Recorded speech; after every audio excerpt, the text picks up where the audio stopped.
This is the EIR Podcast, where we interview entrepreneurs in residence with your host, Henrik de Geer. Who are you and what do you do?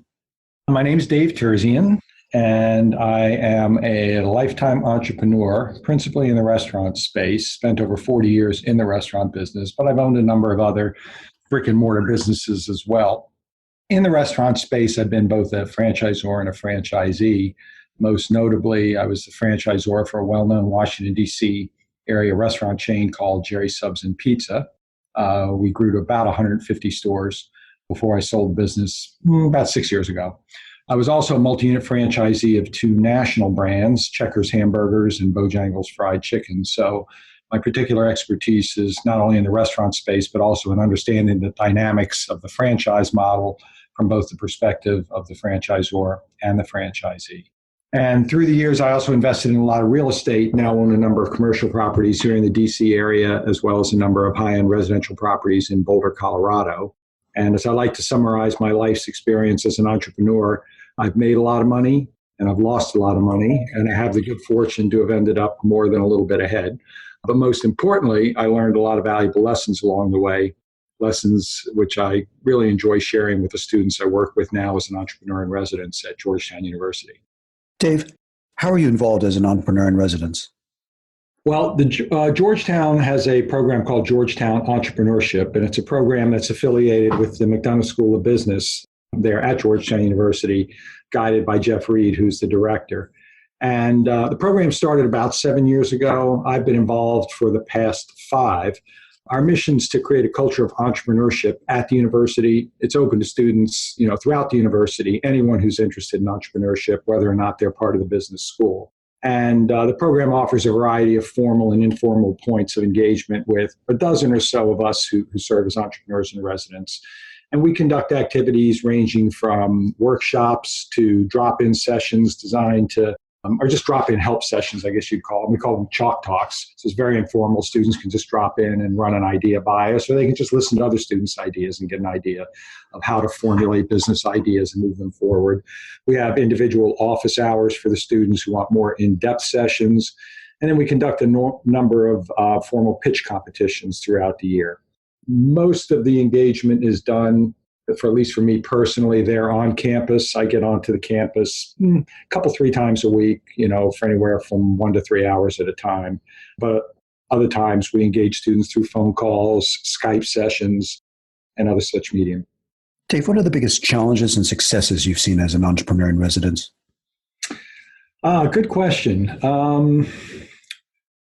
Probably one of the most satisfying aspects of my participation in the program is the degree to which students appreciate the value of mentorship. They really want to engage us and learn from our insights and experiences. And to that point, many students continue to engage us well after graduation. I have one student in particular who graduated back in 2017, who I continue to speak with several times a month, really, on a variety of topics. Another student who graduated back in 2016 just opened her second restaurant and reached out to me for some advice just a couple of weeks ago. So it's really enormously satisfying to me to have the opportunity to share some of my experiences and insights with these young people. It's really a unique experience. I feel like I probably learn as much from them as they learned from me. I wish I had mentors growing up. I probably could have avoided a lot of mistakes I made along the way. So that's probably what I view as the greatest success of the program, at least as far as I'm concerned. Probably one of the biggest challenges involves getting young entrepreneurs to not fall in love with their solution. At Georgetown, we emphasize the lean startup methodology, in which the orientation is more towards loving the problem as a strategy for gaining a deep understanding of what will energize potential customers rather than loving the solution. But the natural instinct of an entrepreneur can be to believe that everyone sees the problem the same way that they do, which means that everyone will also love their solution and what can go wrong. So getting them to address the situation a little bit more dispassionately, start at square one, really come to understand the problem from the perspective of others and the perspective of those who are potentially customers of theirs is probably the greatest challenge. Dave, what advice would you like to share with other EIRs? My best advice is to be careful in giving advice. At Georgetown, we see our role as not one in which we tell students what to do, but rather it's one in which we offer insights that can help them to discover a well-considered direction for their venture. It's kind of a form of the Socratic method, if you will. And, our instincts as EIRs, because we've been there, and just as entrepreneurs, we've been there, we've done that, is to listen to a student have a problem, and we just want to go, ooh, here's what you got to do. But it's really not the right way to approach it. So really learning how to let them figure out what the right direction is and kind of guide them, along the path, of discovery to come up with a direction that really makes sense.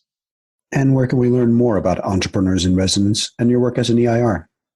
Well, Georgetown Entrepreneurship publishes a weekly newsletter which details upcoming activities and events of our program. So that could be a good way to learn more about some of the things that we engage in as part of the program.